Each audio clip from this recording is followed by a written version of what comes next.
ఈ నాభి కేంద్రానికి సూర్యుడికి ఇంటర్లింక్ ఎట్లా చేయాలి? మణిపూరకం నాభి, ఆయన గరిబి నాభిని పట్టుకుని మన భూమిని అంతటిని కూడా నడిపిస్తూ ఉన్నాడు.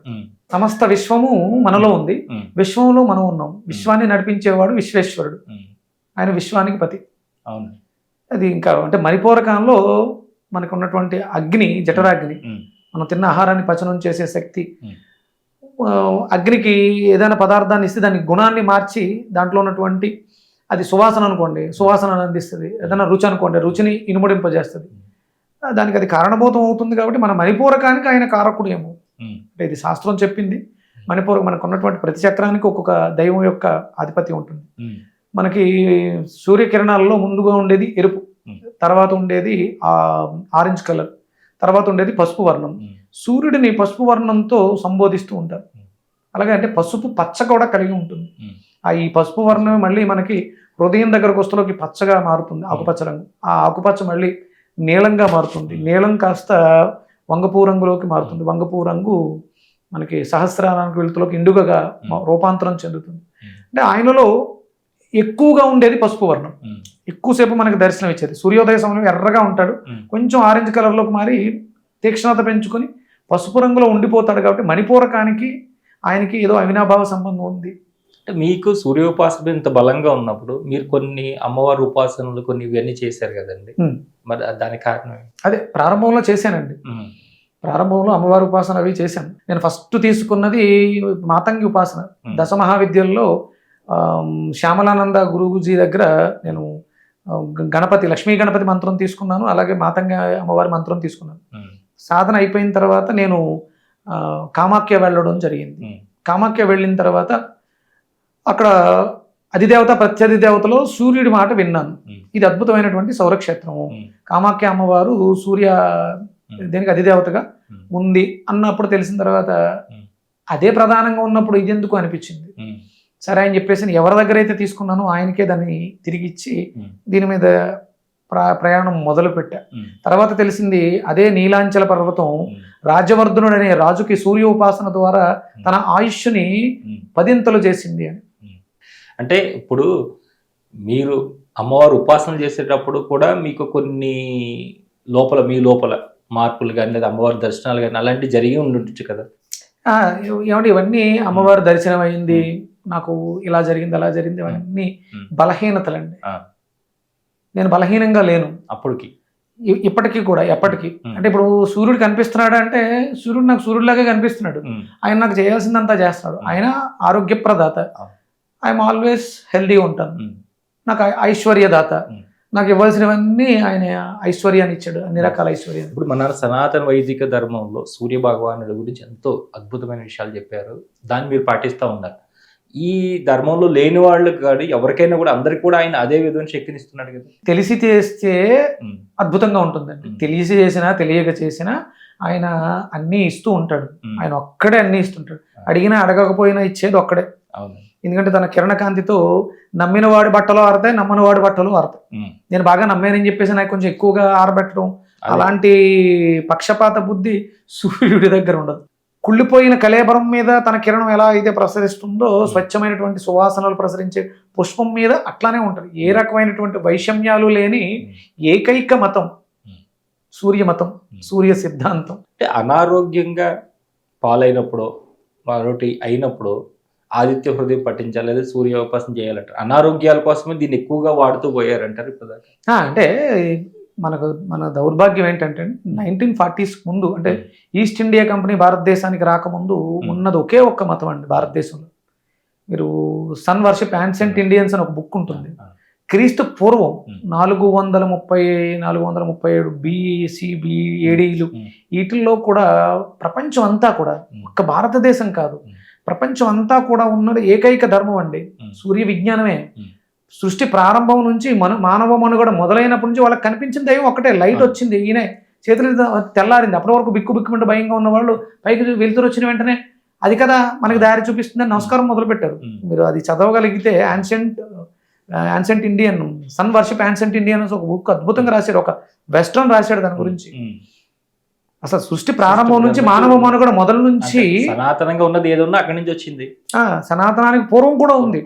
అంటే పరమాత్మే మనకు అదంతా చేసుకున్నాడు. అక్కడ ప్రారంభమైంది.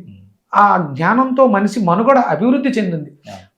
ఎప్పుడైతే ఈస్ట్ ఇండియా కంపెనీ వాళ్ళు వచ్చారో భారతీయుల స్ట్రెంగ్త్ ఏంటి అంటే ప్రపంచం అంతా ఉన్నా ఒక చోట దాని యొక్క బలం మరింత ఉధృతంగా ఉంది, శక్తివంతంగా ఉంది, సంపదాప్రదంగా ఉంది.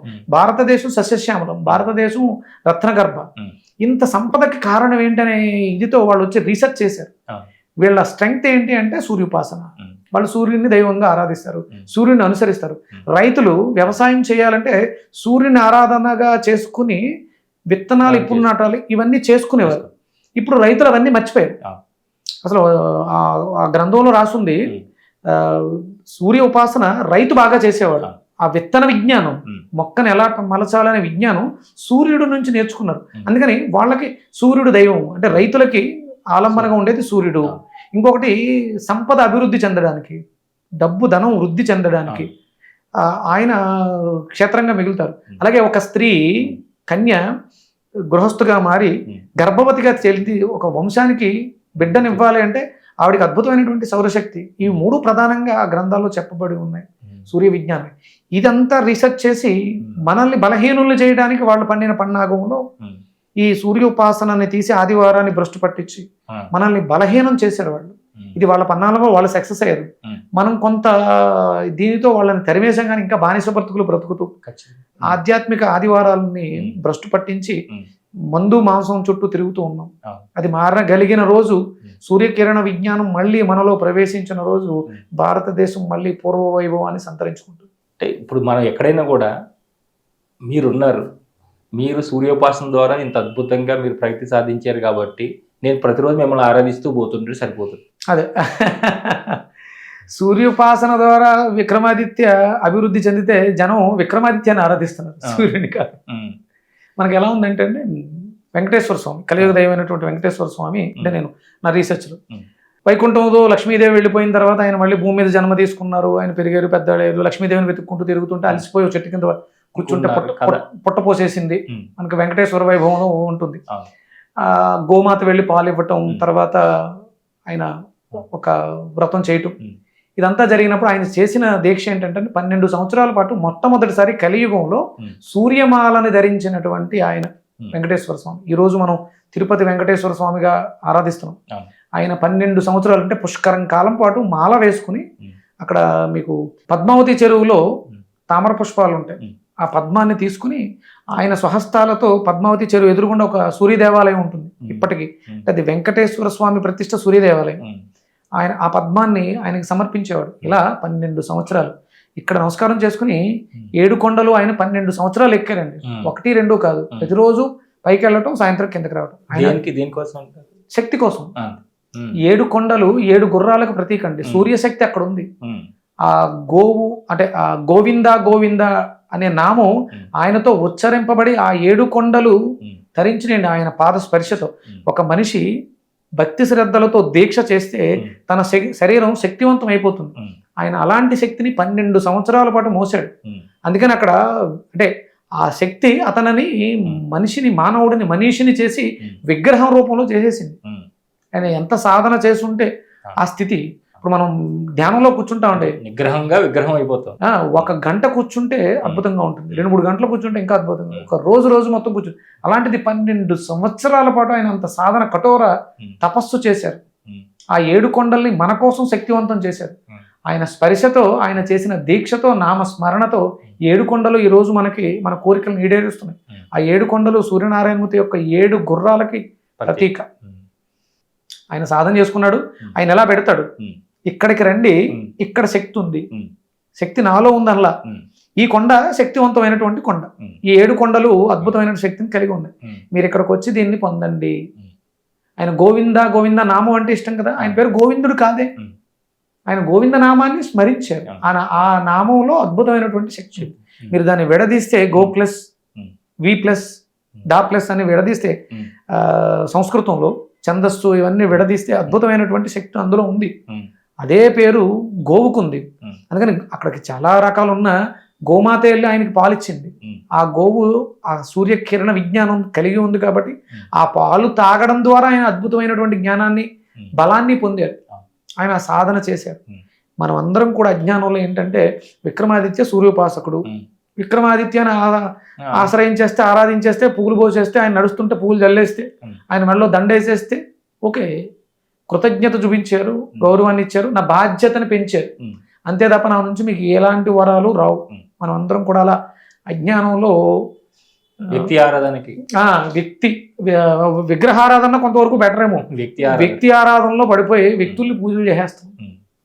అవును, దాని నుంచి బయటపడాలి, వాళ్ళు చేసిన సాధన ఏంటో తెలుసుకుని అది వీళ్ళు చేయాలి, ఆ మార్గాన్ని అనుసరించాలి. వెంకటేశ్వర స్వామి ఎలా చేశారు 12 సంవత్సరాల పాటు పద్మావతి సరస్సులో స్నానం చేయడం, ఒక పద్మాన్ని తీసుకొచ్చి సూర్యుడికి ఇచ్చారు. పద్మం అంటే మనస్సు, ప్రేమతత్వాన్ని కలిగి ఉండాలని వెంకటేశ్వర స్వామి చెప్పారు. నామస్మరణ ఎప్పుడు నిరంతరం నడుస్తూ ఉండాలి.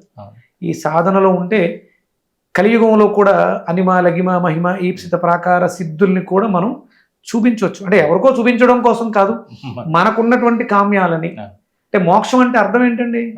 కోరికల్ని నెరవేర్చుకోవటం, కోరికలు లేని స్థితికి వెళ్ళడం, దేన్ని విడిచిపెట్టక్కర్లే. మానవుడిగా జన్మించాం కాబట్టి కోరికలన్నింటినీ కూడా తీర్చుకుని కోరిక లేని స్థితికి వెళ్ళి మోక్షాన్ని పొందడమే సూర్యోపాసన యొక్క ముఖ్య ఉద్దేశం.